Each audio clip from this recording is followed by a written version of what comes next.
নাম নিসা। আমি আরবি এবং কোরিয়ান ভাষার অনুবাদক। আমি ডক্টর জাকির নায়েককে একটি প্রশ্ন করতে চাই। আমার বস ধর্ম মানেন না, কিন্তু তিনি কিছু প্রশ্নগুলো আমাকে করেছেন। তিনি বলেছেন যদি এই প্রশ্নের উত্তর পান তবে হয়তো ইসলাম গ্রহণ করবেন। আমি উত্তর দিতে পারিনি, তাই ডাক্তার দয়া করে প্রশ্নটি শুনুন। আমার বস বলেছেন কেন কোরআনে কৃত্রিম বুদ্ধিমত্তা, এআই এবং কম্পিউটার প্রযুক্তি সম্পর্কে কিছু বলা হয়নি, কারণ এখন এআই খুব বিপজ্জনক হয়ে গেছে। এটি অনেক কিছু করতে পারে, যে কোনো কিছু সিদ্ধান্তও নিতে পারে। আমার বস এ ব্যাপারে খুব কৌতূহলী। ধন্যবাদ। আপনার বসকে বলুন কোরআন কোনো সায়েন্সের বই নয়। SCIENCE। যদি কোরআন সায়েন্সের বই হতো তবে এটি বিশালাকারের হতো। এই যে ভবনটি দেখছেন এর ভেতরে যত বই রাখা সম্ভব সব বই মিলেও এর সমান হতো না। যদি কোরআন বিজ্ঞানের বই হতো আর এতে সব বৈজ্ঞানিক তথ্য উল্লেখ করা থাকতো তাহলে কোরআন এতটা বিশাল হয়ে যেত যে আপনি কোনোদিনও তা পড়ে শেষ করতে পারতেন না। আপনি কি বুঝতে পারছেন? হ্যাঁ ডক্টর। কোরআন কোনো সায়েন্সের বই নয়।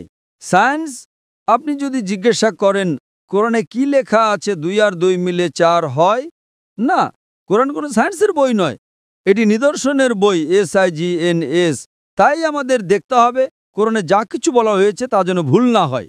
যদি আপনি মনে করেন যে কোরআনের সব কিছুই উল্লেখ থাকা উচিত, তাহলে ভাবুন তো বিজ্ঞানে কত হাজার হাজার PhD আছে, doctor, engineer, heart specialist, brain specialist. এই সব কিছু যদি কোরআনে লেখা হতো আর আপনি তা পড়া শুরু করতেন তাহলে আপনার পুরো জীবনেও তা শেষ করতে পারতেন না।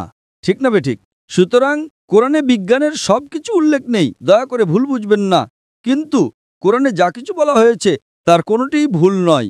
যদি কোরআনে এমন কোনো বৈজ্ঞানিক তত্ত্ব থাকে যা ভুল প্রমাণিত হয় তবে তা আল্লাহর পক্ষ থেকে হতে পারে না। আর যদি কোরআনে এমন কিছু বলা হয় যা বিজ্ঞান অনেক পরে 200 বা 400 বছর পরে আবিষ্কার করেছে তাহলে সেটাই মুজিজা। তাহলে প্রশ্ন হলো কোরআনে AI এর কথা বলা হয়নি কেন? কোরআনে এটা কেন থাকা উচিত? কোরআন কোনো বিজ্ঞানের বই নয়, কিন্তু আল্লাহ জানেন ভবিষ্যতে কি আসতে চলেছে। আমি আপনাকে ব্যাখ্যা করছি।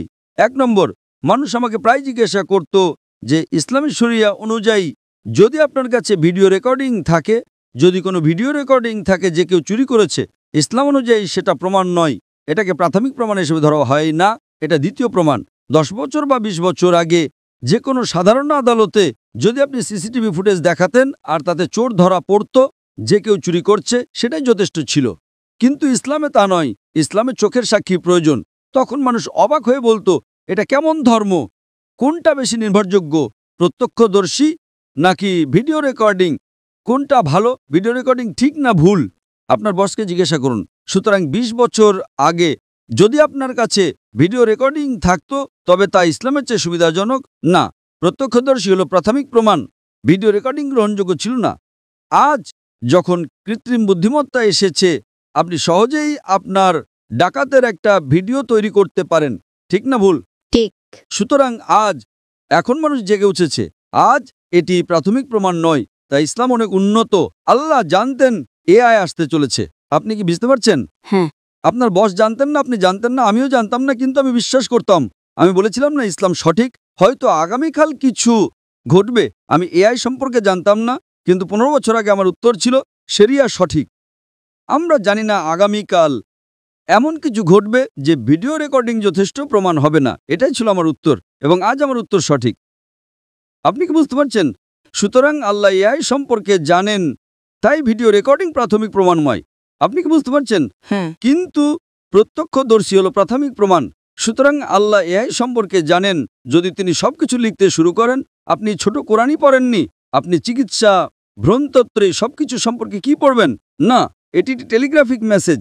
সুতরাং এটি ঈশ্বরের পক্ষ থেকে নয় তা প্রমাণ করার জন্য আপনাকে ভুল খুঁজে বের করতে হবে। কিন্তু এটি ঈশ্বরের পক্ষ থেকে তা প্রমাণ করার জন্য আপনাকে এমন জিনিসের কথা বলতে হবে যা মানুষ জানতো না। আপনি কি বুঝতে পারছেন? একেই বলে অলৌকিকতা। কিন্তু এখানে সবকিছু উল্লেখ করা হয়নি।